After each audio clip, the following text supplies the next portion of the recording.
This is ANN News Brief. Cameroon's English-speaking regions have had their hopes dashed. The schools which reopened this week after a 3-year closure. The conflict-prone regions had a weekend of bloodshed in which tens of thousands of people have fled. Fighting between the military and separatists has claimed 40 lives. A prominent Catholic bishop was also abducted. The new fighting erupted after a military tribunal ordered life imprisonment for separatist leaders. A bus company in the northwestern town of Bamenda in the English-speaking region says it has been overwhelmed with thousands of travelers leaving the area in the past week. Research by the Road Freight Association, which represents road freight service providers in South Africa, has shown more than 200 persons, mostly foreign truck drivers, have been killed in the country since March last year.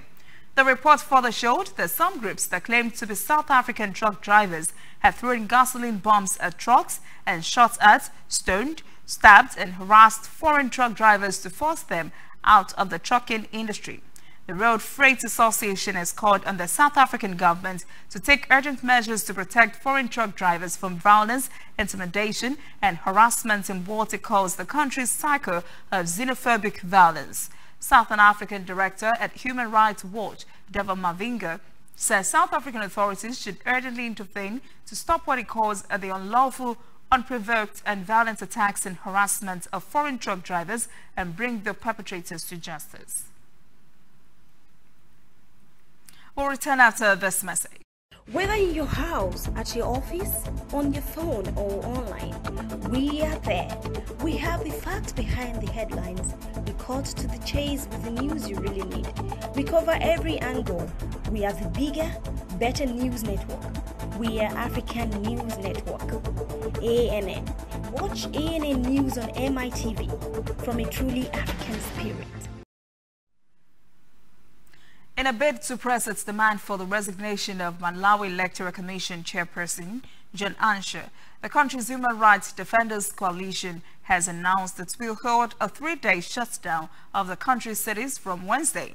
HRDC Chairperson Timothy Mpanta told reporters that the group will protest in the streets since demonstrations that were planned from Monday to Friday in the country's airports and ports of entry has been cancelled.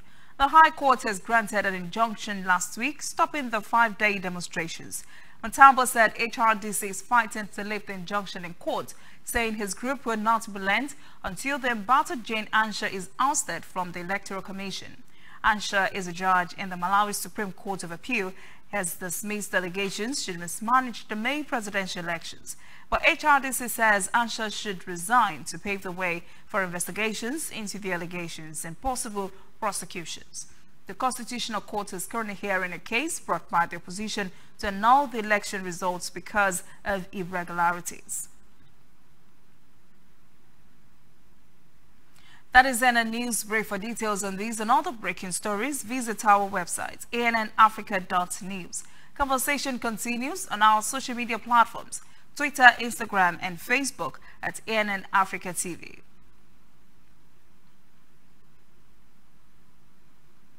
I am Olajumoke Olatunji.